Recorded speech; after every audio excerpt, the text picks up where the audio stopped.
Aleluya. Gloria al Señor.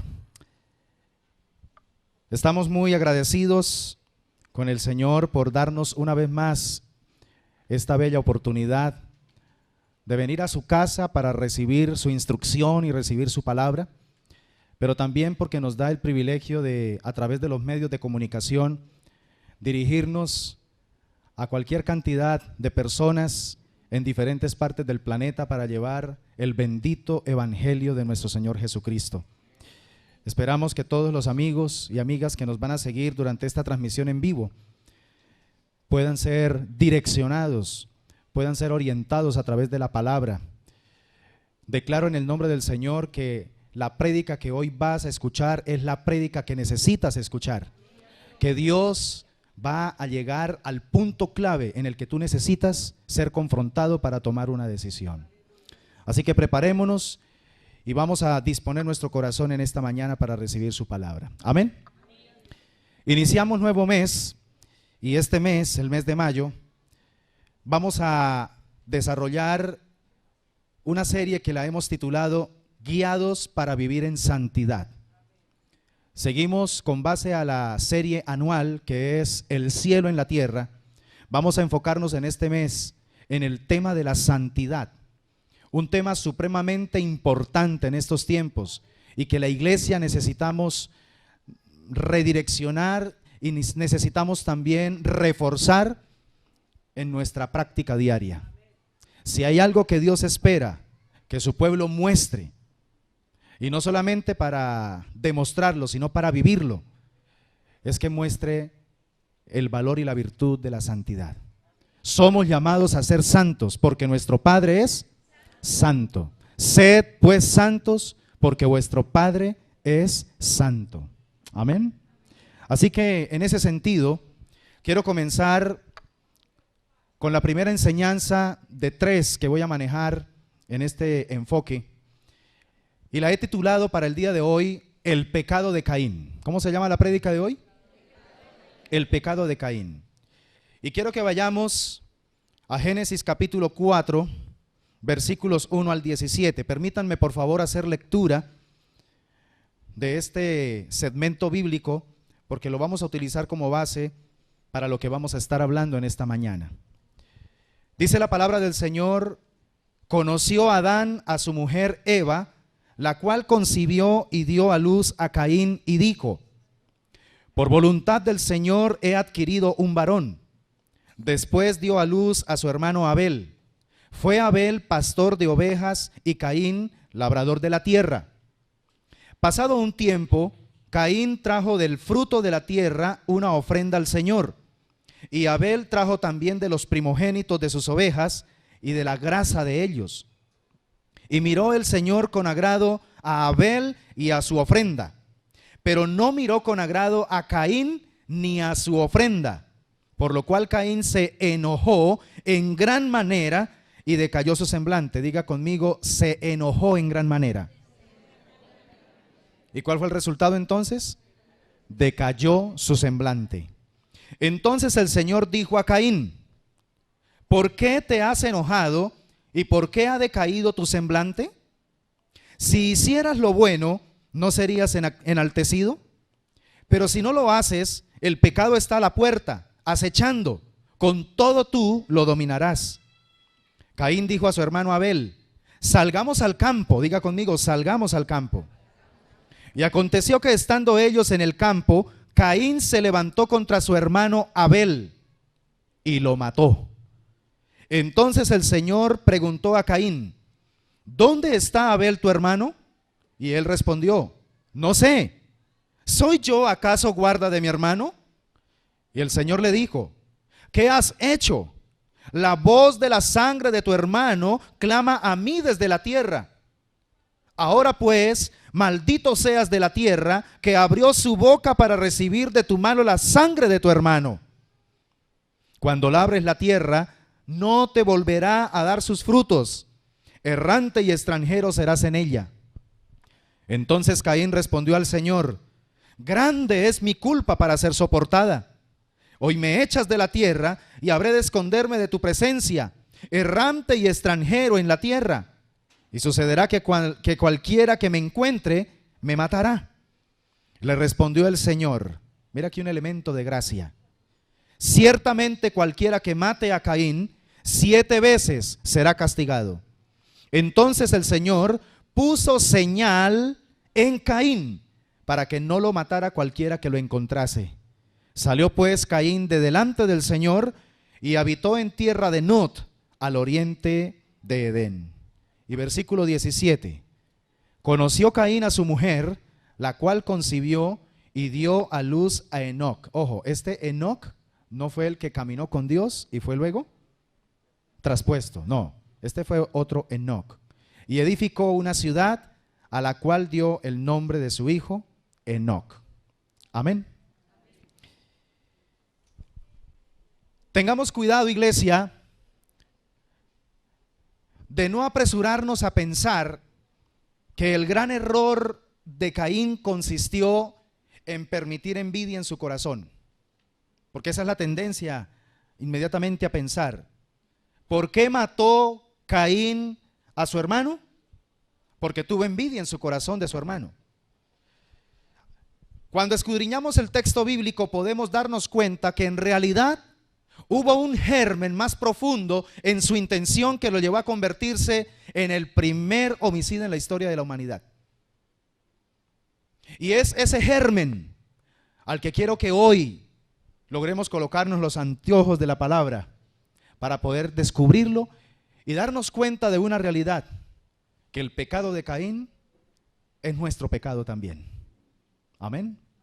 Somos muy dados, hermanos, a de pronto, uy, no, ese Caín era muy malo. No, nosotros también lo somos. De hecho, venimos de allá también. Por eso el versículo clave que quiero que por favor tengamos muy presente es el versículo 7. En la versión que leí, Reina Valera del 95, dice: si hicieras lo bueno, ¿no serías enaltecido? Pero si no lo haces, el pecado está a la puerta, acechando. Con todo tú lo dominarás. Pero me fascina la traducción viviente, nueva traducción viviente, como lo declara. Dice: serás aceptado si haces lo correcto, pero si te niegas a hacer lo correcto, entonces ten cuidado. El pecado está a la puerta, al acecho y ansioso por controlarte, pero tú debes dominarlo y ser su amo. Eso lo dice la nueva traducción viviente, Génesis 4:7.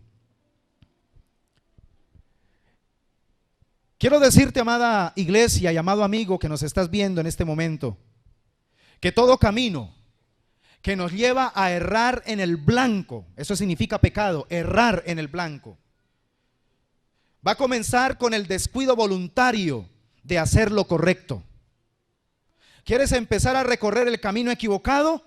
Empieza a descuidar lo que tú sabes y lo que tú entiendes según la Biblia, según la palabra de Dios, es lo correcto. La Biblia dice en Santiago 4:7: y al que sabe hacer lo bueno y no lo hace, le es pecado. Por eso es más pecaminoso no solamente hacer algo malo, es más pecaminoso dejar de hacer lo correcto, dejar de hacer lo bueno. El germen del pecado en el ser humano se manifiesta cuando tenemos en poco la palabra de Dios, cuando la ponemos en tela de juicio, cuando estamos cuestionando lo que dice la Biblia. Estamos empezando a recorrer el camino peligroso de abandonar lo correcto y empezar a activar lo incorrecto en nuestra vida. ¿No fue eso lo que sucedió con Adán y Eva en el Edén? En el capítulo 2 del libro de Génesis, en el capítulo 3 del libro de Génesis, versículos 11 al 13, cuando ya Adán y Eva se habían desubicado del camino, por eso es que el Señor le dice: ¿dónde estás, Adán? No es que Dios no supiera la ubicación geográfica en el que en ese momento se encontraba Adán. Pues Dios lo conoce todo, lo sabe todo, Él está en todas partes. Esa pregunta es mucho más profunda. Cuando el Señor le dice a Adán: ¿dónde estás, Adán?, lo que le está diciendo es: ¿qué pasó contigo, Adán? Te saliste del camino correcto, descuidaste lo correcto y empezaste a recorrer lo incorrecto. Y entonces En el versículo 11 al versículo 13 encontramos a Dios diciendo lo siguiente. Versículo 11. Dios le preguntó a Adán: ¿quién te enseñó que estabas desnudo? ¿Acaso has comido del árbol del cual yo te mandé que no comieras? El hombre le respondió: la mujer que me diste por compañera me dio del árbol y yo comí. Entonces el Señor Dios le dijo a la mujer: ¿qué es lo que has hecho? Y ella respondió: la serpiente me engañó y comí. Eso es lo que va a suceder, y te lo garantizo que así será, porque desde el comienzo de los tiempos de la humanidad hasta el último momento en que haya un ser humano en esta tierra contagiado por el germen del pecado, ese va a ser el resultado. Que al empezar a tener en poco la palabra de Dios, facilitaremos nuestro camino y nuestro rumbo hacia lo incorrecto. Tener en poco la palabra de Dios es alejarnos de la verdad, es alejarnos de la luz, es alejarnos de lo que nos va a mantener cerquita de Él, conectados con Dios. Para eso Él nos dejó su palabra. Por eso no puede haber legítimo cristianismo sin la Biblia. Ahora sí entiende por qué Satanás siempre en toda la historia de la humanidad ha atacado ese precioso libro, la ley de Dios. ¿Por qué Satanás quiere que la Biblia sea raída de la faz de la tierra? Ha utilizado miles de estrategias para que el ser humano no tenga contacto con esa lámpara que puede alumbrar nuestro camino. Porque Satanás sabe que mientras un ser humano le dé prioridad a la palabra de Dios, le dé valor a la palabra de Dios, difícilmente recorrerá el camino incorrecto. Un caso muy típico que encontramos en la Biblia es el caso del rey David. La razón por la cual David en un momento específico de su vida empieza sutilmente a salirse del camino correcto es porque tuvo en poco la palabra de Dios. Dios, a través del profeta Natán, en el segundo libro de Samuel, capítulo 12, versículo 9, le va a decir lo siguiente: ¿por qué pues has tenido en poco la palabra del Señor y hecho lo malo delante de sus ojos? A Urías el Eteo lo mataste a espada y tomaste a su esposa como mujer. Sí, a él lo mataste con la espada de los hijos de Amón, por lo cual ahora no se apartará jamás de tu casa la espada, por cuanto me menospreciaste y tomaste la mujer de Urías el Eteo para que fuera tu mujer. Dos veces el Señor a través del profeta Natán le dice: por cuanto tuviste en poco, por cuanto me menospreciaste y tomaste tu propio camino, ahora viene la consecuencia.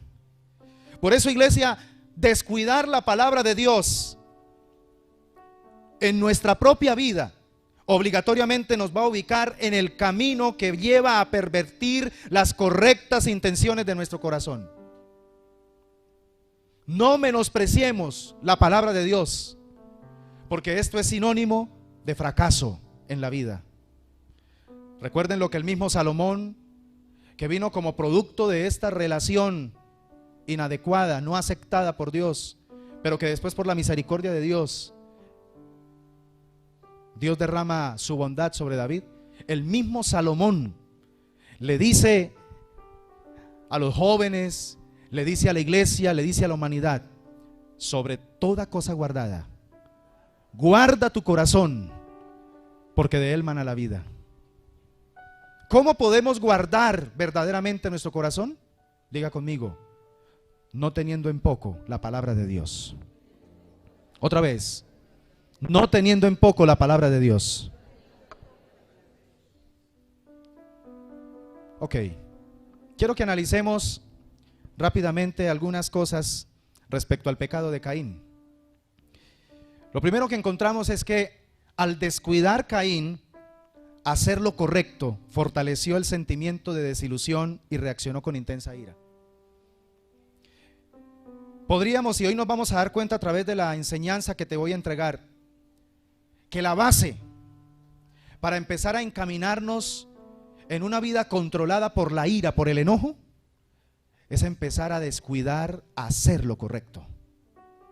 En esa área donde te está controlando la ira, en esa área donde tú estás actuando con intenso dolor, de una o de otra manera, es una área donde has venido descuidando hacer lo correcto. Descuidar hacer lo correcto es tener en poco la palabra de Dios. ¿Me está entendiendo, hermano? Por favor, capte eso. Otra vez. ¿Cuándo empiezas a descuidar hacer lo correcto? Cuando menosprecias la palabra de Dios, cuando tienes en poco la palabra de Dios. Y una vez empiezas a aislarte de hacer lo correcto, fácilmente empezarás a convertirte en un títere de tus emociones dañinas, específicamente de tu ira, de tu enojo. Por eso Caín, al descuidar hacer lo correcto, eligió la opción negativa, aun cuando se le presentó una opción positiva. Caín no tiene excusa, porque el mismo Dios se le acerca y le dice: oye, Caín, quiero que sepas que aunque ya estás premeditando hacer algo porque te sientes profundamente enojado, porque ya conozco cuál es tu intención del corazón, quiero que sepas una cosa, Caín: serás aceptado si haces lo correcto. Pero si te niegas a hacer lo correcto, si empiezas a descuidar lo correcto que debes hacer, ten cuidado, se lo dice el mismo Dios, ten cuidado. El pecado está a la puerta, el pecado está al acecho, el pecado está ansioso por controlarte. Pero escúchame, Caín, tú y solamente tú es el que debes dominar y ser amo de ese sentimiento. Esta mañana mirábamos en el estudio del núcleo ministerial. Tenemos que enseñarle a nuestra descendencia que los sentimientos no es lo que somos, los sentimientos es lo que tenemos. ¿Me entiendes? A veces actuamos como si los sentimientos fuesen lo que somos. No, los sentimientos es algo que viene y que se manifiesta, pero no tienen que formar parte de la esencia de nuestro ser. En este caso, Caín empieza a permitir intenso dolor. La Biblia dice que se enojó, gravemente se enojó contra su hermano. Por eso su problema en realidad no fue sentirse airado por la ineficacia de su ofrenda, por la ineficacia de su ofrenda. En realidad lo que debemos observar como problema en Caín es lo que engendró su enojo. ¿Qué engendró entonces el enojo de Caín? Quiero ser reiterativo porque esa es la base de la enseñanza. Lo que engendró el enojo de Caín fue su descuido de hacer lo correcto. Él sabía, él tenía claro, porque Dios mismo le dijo qué tenía que hacer. Sin embargo, decidió desconocer, decidió poner a un lado lo correcto. Diga conmigo: emociones mal administradas producen acciones malvadas. Otra vez, emociones mal administradas producen acciones malvadas. Y por esa razón, amada iglesia, es que debemos asegurarnos que cuando se trata de ofrecer adoración a Dios de alguna manera, esta adoración debe brotar de lo profundo de nuestro corazón y no de pronto de una competencia intencionada para gloria personal.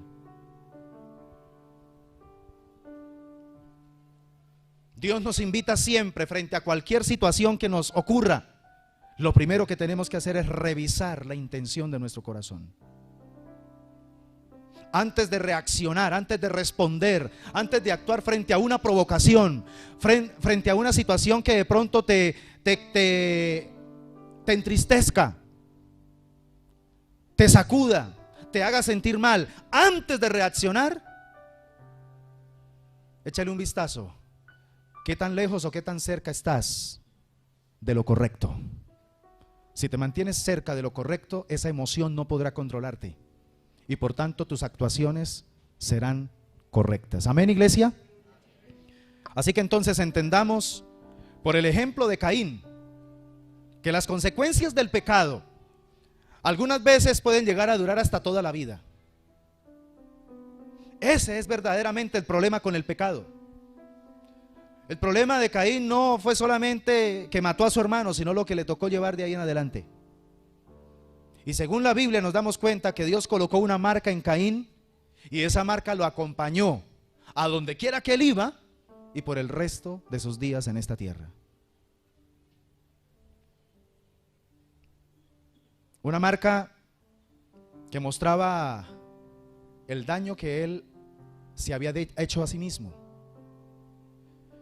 Esa marca enviaba un mensaje: este hombre ya lleva una carga el resto de su vida, nadie le imponga otra más, porque no lo soportaría.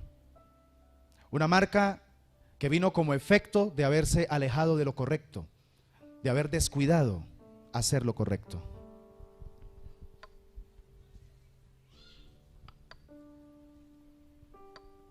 Estudiando este tema, el Señor me daba unos pensamientos de los que he venido compartiendo, pero este pensamiento tocó mi corazón cuando estaba escudriñando el texto.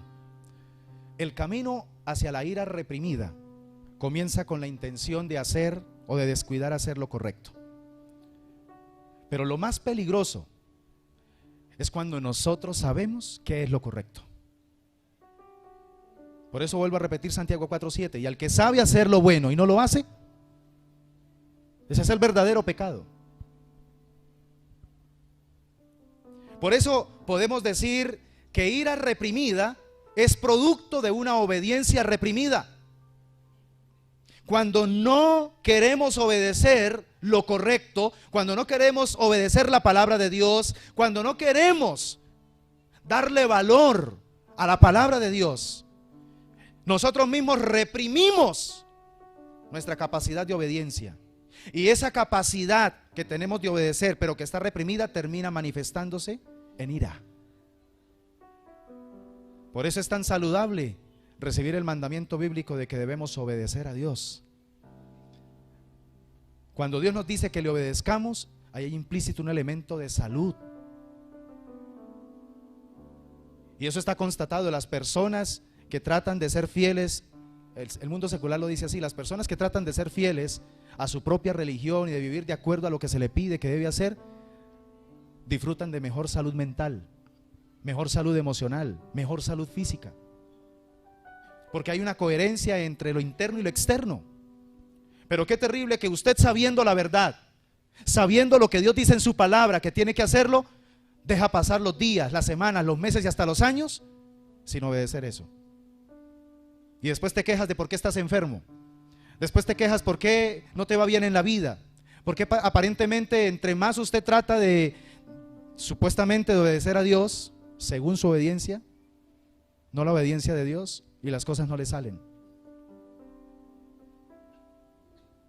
La ira reprimida es producto de una obediencia reprimida. Que tu obediencia no sea reprimida, que tu obediencia sea una obediencia que se expresa en cada momento y en cada oportunidad. ¿Estamos de acuerdo, iglesia? Ahora bien, vamos a entrar a otra parte interesante de esta enseñanza, y es que, hablando del tema de la ira, y aquí me voy a enfocar en la ira. Hablando del tema de la ira, mis hermanos, necesitamos salirnos del bosque de la ira y montarnos en un alto, en una montaña, para poder desde allí empezar a ver cada uno de los árboles que están componiendo ese bosque de la ira.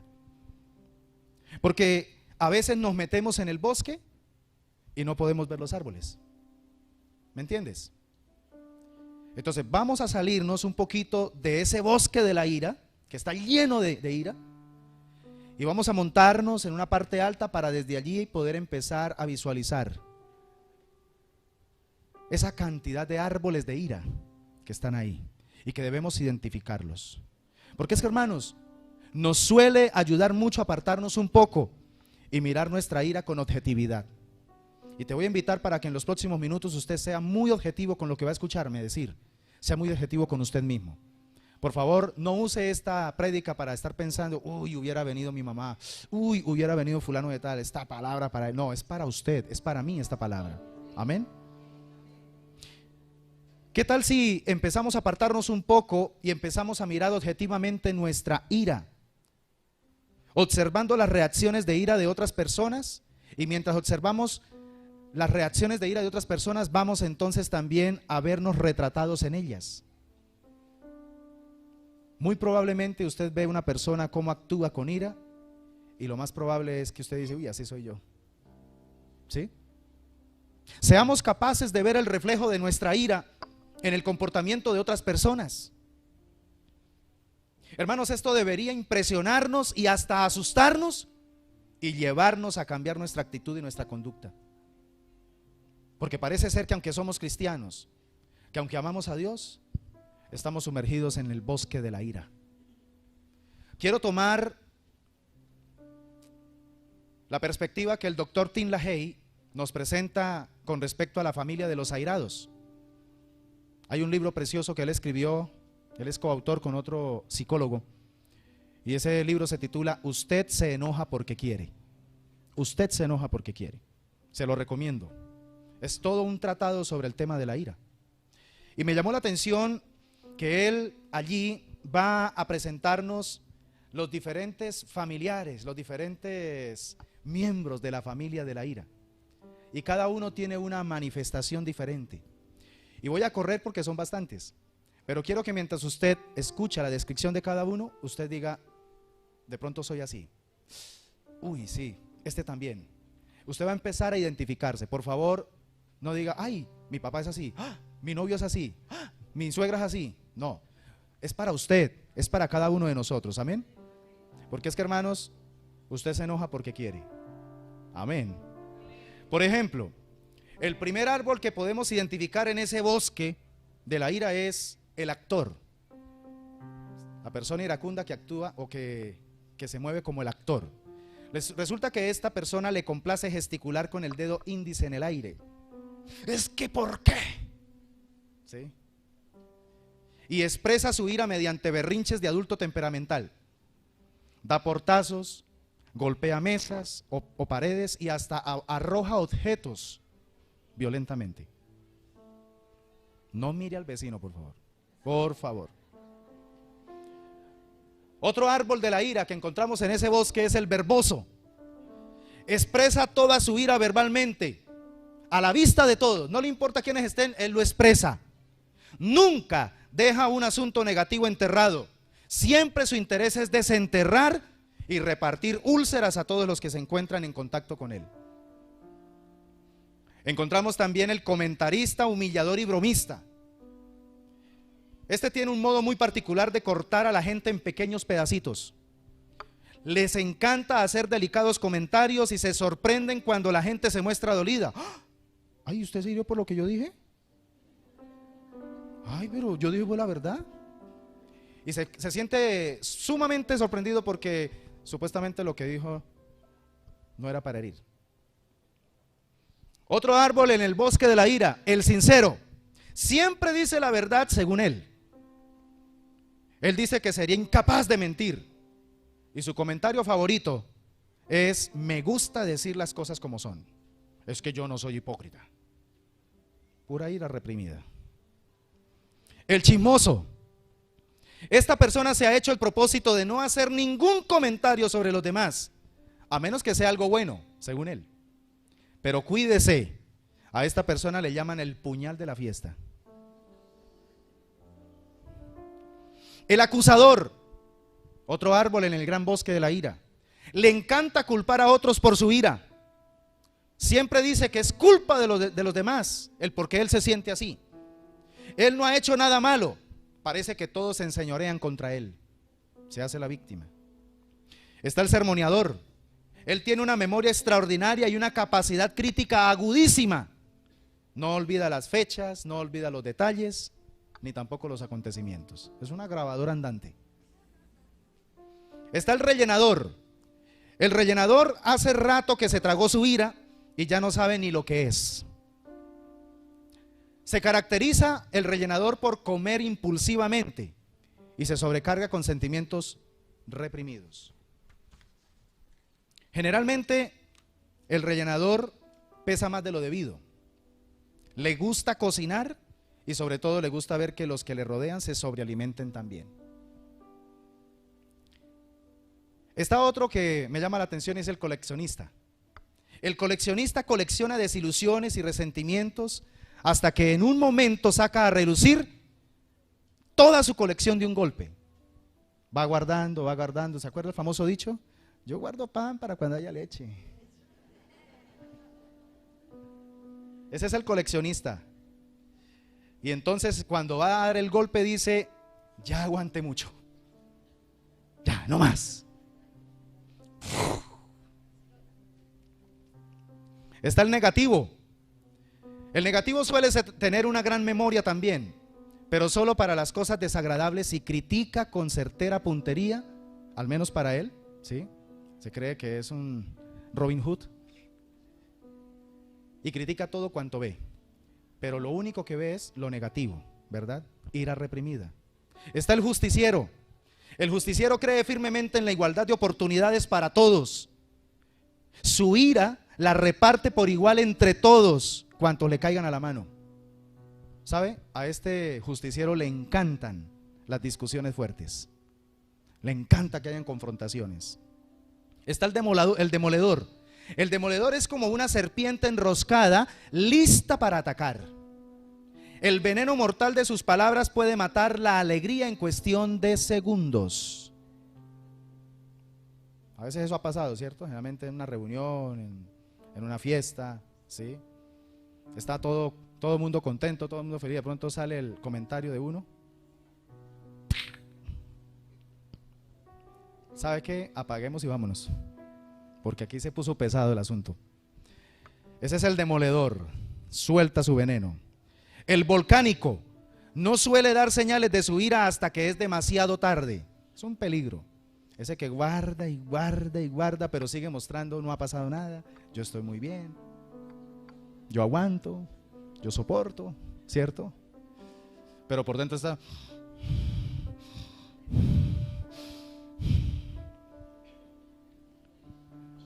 Resulta que cuando llega el momento, sepulta a quien sea con la lava de sus palabras y hunde y humilla a los demás. Y hunde y humilla a los demás. Ahora está también el saboteador. Este es otro árbol del gran bosque de la ira. Sus ataques de ira son solapados. Se desquita olvidándose de todo en forma crónica. Este saboteador tiene una característica, y es que pierde cosas, rompe cosas, derrama cosas y se siente atacado e incomprendido. Pero eso sí, le encanta corregir los errores ajenos e interrumpe a otros cuando hablan. Le encanta interrumpir. Ira reprimida. Se encuentra también el evasivo. El evasivo no le gusta pelear. Da largos paseos a pie o en automóvil. Le gusta, cuando está enojado, cuando tiene ira, sale y se pierde por ahí. Esos que a veces se pierden un día, 2 días, ya saben, ¿no? Esos son los evasivos. Porque tratan de ignorar su ira. Tratan de ignorarla, no quieren aceptar que están airados. Está el soñador. El soñador se aísla en su mente y allí revive sentimientos y resentimientos y enojos. Este soñador, mire la característica del soñador, por eso se le dice, enfrenta mentalmente a su adversario, pero nunca lo haría personalmente. Eso sí, en la mente se cree que le dije lo que tenía que decirle, le canté la tabla, ¿sí? Pero en la mente. Pero cuando llega el momento, obviamente, ¿por qué no lo hace? Porque él es supremamente correcto y dice, no, esto es muy inapropiado, ponerme a generar una discusión con tal persona. Prefiero en mi mente. El autodestructor tiene tantos deseos de escapar de su ira que puede llegar a pensar en el suicidio. Y es frecuente que sufra de depresiones, ¿sí? Esa es otra manera de demostrar que hay un árbol en el bosque de la ira muy peligroso. El escapista se evade a través de las drogas, del alcohol u de otro vicio semejante. Ese es el escapista. Está el temeroso. El temeroso es muy susceptible ante la opinión de los demás. Cualquier comentario que se escuche de una vez lo derrumba, le quita la fuerza y la capacidad de seguir haciendo lo que está haciendo. Se deja afectar profundamente por un comentario que no es de pronto el que le espera, porque es temeroso. Hasta tiene miedo de su propia ira. De hecho, teme que Dios no le perdone sus resentimientos. Vive con culpabilidad constante. También está el comediante. Esta clase de persona puede dejar a los demás totalmente derrotados y estupefactos por sus bromas de mal gusto. Trata de desprenderse de su ira a la que se siente atado, hablando cosas como, por ejemplo, es que tú eres demasiado sensible. Yo solo lo que quería era animar la reunión.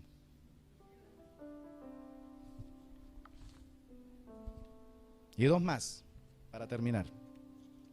Otro árbol en el bosque de la ira, el rebelde. Resulta que el rebelde se caracteriza porque ha sufrido mucho en la vida y entonces reacciona con ira. Y se venga haciendo cosas que a otros le disgustan, le gusta llevar la contraria. A él nadie le tiene que decir lo que debe hacer y lleva una gruesa armadura hecha o elaborada de pura ira. Y está el religioso. El religioso también, mire qué interesante. A pesar de sus grandes conocimientos teológicos, no parece llevarse nada bien con su familia o con sus amigos o con los miembros de la iglesia o con los compañeros de trabajo. Tiene conocimiento de la Biblia y hasta un gran conocimiento teológico, pero en la parte relacional es pésimo. Este es el religioso. Entonces, pueden haber muchos más, pero estas descripciones nos pueden ayudar a darnos cuenta que de una u otra manera, hermanos, sí hemos estado lidiando con el pecado de Caín. ¿Sí o no? ¿Sí o no? El pecado de Caín se manifestó en profundo enojo por una sola razón, no porque Dios no le aceptó su ofrenda. Dios es soberano y en ese caso Dios dijo: acepto la de Abel y no acepto la de Caín. ¿Y quién es la criatura para decir, pero por qué Dios? Él es soberano. El tema aquí no es empezar a matarnos la cabeza y a taladrar el cerebro para pensar por qué Dios rechazó la ofrenda de Caín. Ese no es el punto. El punto es por qué precisamente Caín, frente a la verdad de Dios, reaccionó de esa manera.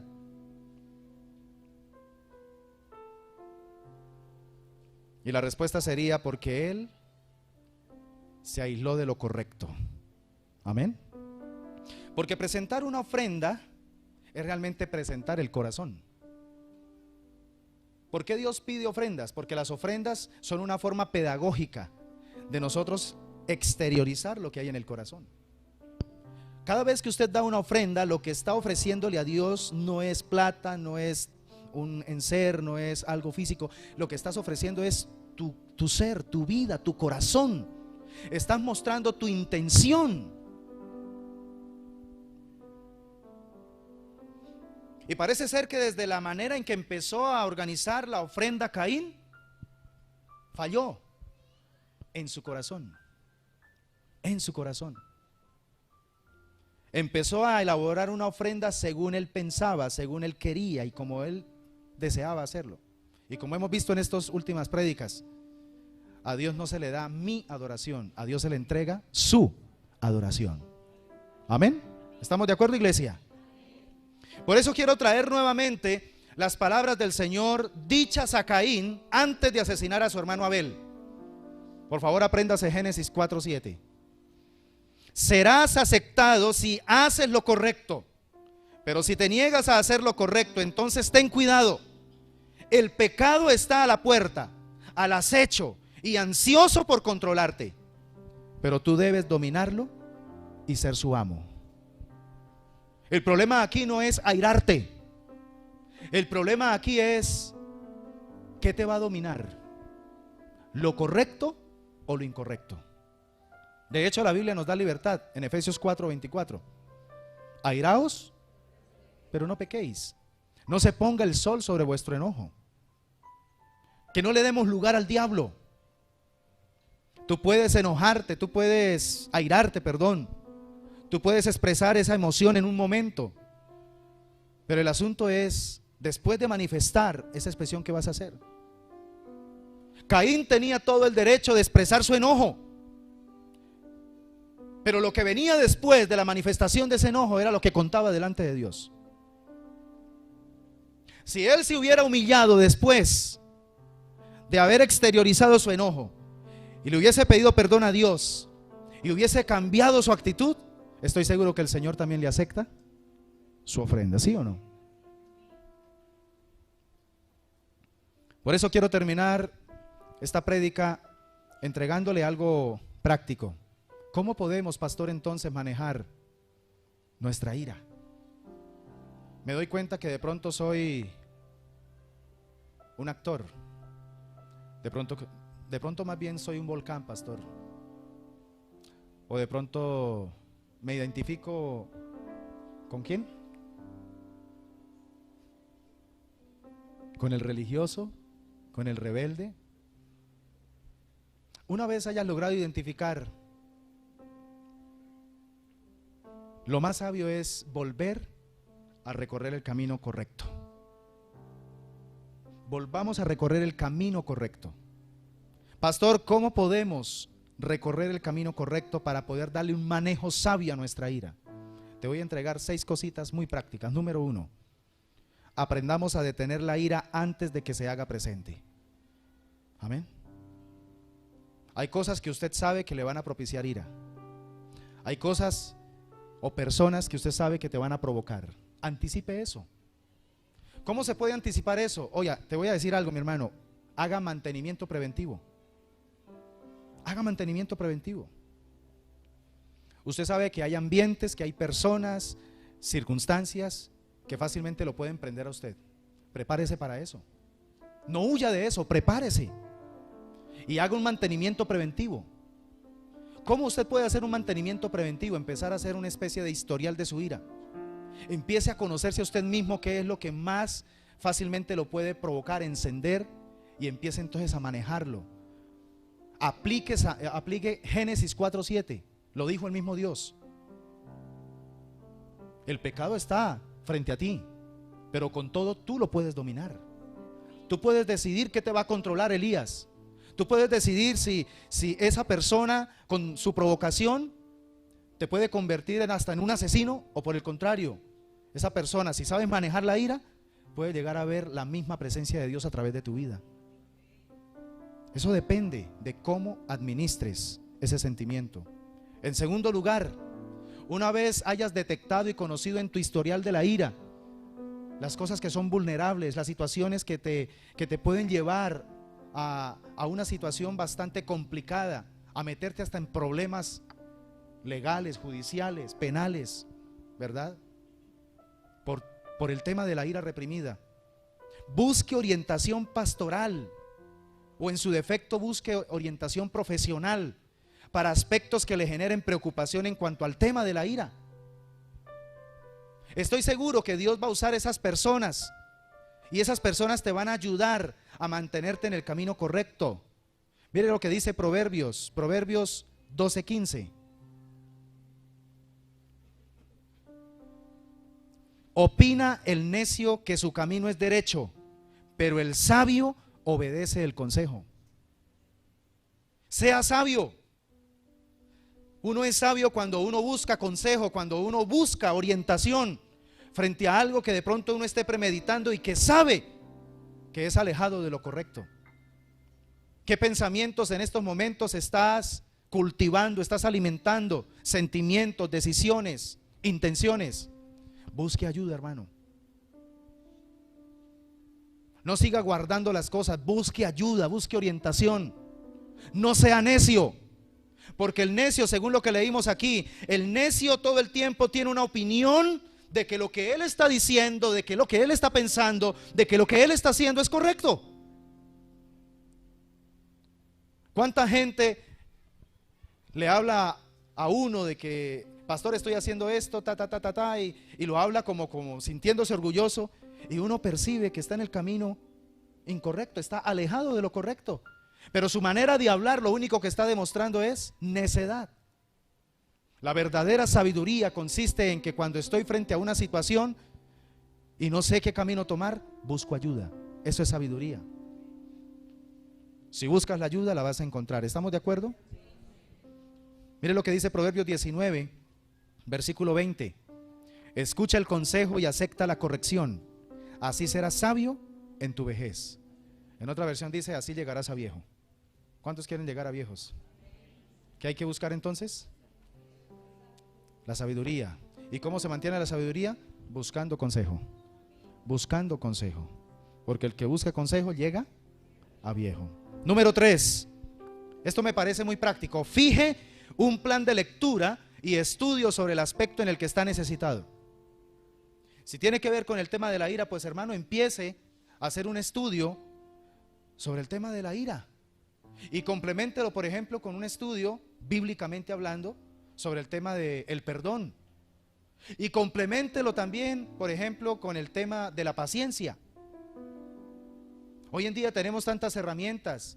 Búsquese una Biblia de esas que tengan concordancia, o búsquese una Biblia de estudio de esas que vienen ahora con referencias cruzadas. Por ejemplo, la Biblia Thompson es una Biblia impresionante. Eso no trae límites de referencias cruzadas, y usted puede entonces empezar a estudiar. Digo referencias cruzadas porque tú buscas un versículo que hable sobre la ira, y ese versículo te va a llevar a otro, y cuando leas ese te va a llevar a otro, y eso casi no tiene fin, hermanos. Y entonces empiezas a llenarte, a saturarte del consejo de Dios, que es lámpara y que es luz para tu vida, para que vuelvas al camino correcto, para que no te sigas desviando y no tengas en poco la palabra del Señor. Haga estudios sobre la ira, estudios bíblicos, haga estudios sobre el perdón, haga estudios sobre la paciencia. Estudie sobre la Biblia, qué dice ella acerca de la venganza. Temas como esos. ¿Sabe, hermano? Esto te va a ayudar a evitar, o en su defecto, te va a ayudar a resolver de una mejor manera una situación que se te presente. Porque siempre y cuando mantengas en tu mente el consejo de Dios, la luz de la palabra de Dios en tu corazón, tú mismo vas a tener la capacidad de redireccionar tus sentimientos. En cuarto lugar, recuerda que eres responsable por la manera en que decides reaccionar ante las situaciones que le producen ira. Nuevamente, Génesis 4:7. La ira es la respuesta suya a las acciones de otros. Tú vas a determinar cómo vas a actuar frente a las provocaciones de otras personas. Pero también el quinto consejo que te quiero dar en esta mañana, iglesia, es relájese un poco. Esto puede resultar muy conveniente. A veces, hermanos, nos tomamos la vida con excesiva seriedad. Quizá, mi hermano, piénsalo bien, quizá los problemas que estás teniendo no sean tan grandes y tan graves como usted los está percibiendo. Relájese un poco. ¿Qué tal si de pronto desarrollas un poco el sentido del humor en esa situación? No lo tomes tan a pecho. Tranquilice su alma, tranquilice su ímpetu, y vea las cosas desde la perspectiva que realmente se deben ver. No desde su dolor, no desde su herida, no desde su debilidad. Y por último, pídale a Dios que le ayude a aprender a controlar su lengua. Porque es que la lengua termina exteriorizando lo que vamos a hacer. ¿Cuándo comenzó el camino sin retorno Caín para hacer lo que había premeditado? Cuando soltó la lengua y le dijo a su hermano: salgamos al campo. ¿Sí vio? Salgamos al campo. Esa palabra, esa expresión, salgamos al campo, fue la que ya le dio aval a Caín para que se alejara totalmente de lo correcto y se volviera esclavo del pecado, esclavo de la maldad. Alguien dijo en una ocasión algo muy cierto: la lengua está en un lugar húmedo y por eso resbala con facilidad. Por eso tenemos que tener mucho cuidado de que no se nos resbale. Cuidado con la lengüita, hermanos, porque somos esclavos de lo que hablamos y amos de lo que callamos. ¿Cuántas veces soltamos una palabra o un comentario y después terminamos sufriendo y sufriendo y sufriendo, y hasta nosotros mismos decimos: pero ¿por qué abrí la boca? ¿Pero por qué dije eso? ¿Qué necesidad tenía de haber dicho eso? Porque había ira reprimida, y en lugar de buscar el camino correcto, menospreciaste la palabra de Dios y te rendiste a esa emoción, y ella terminó controlándote y dominándote.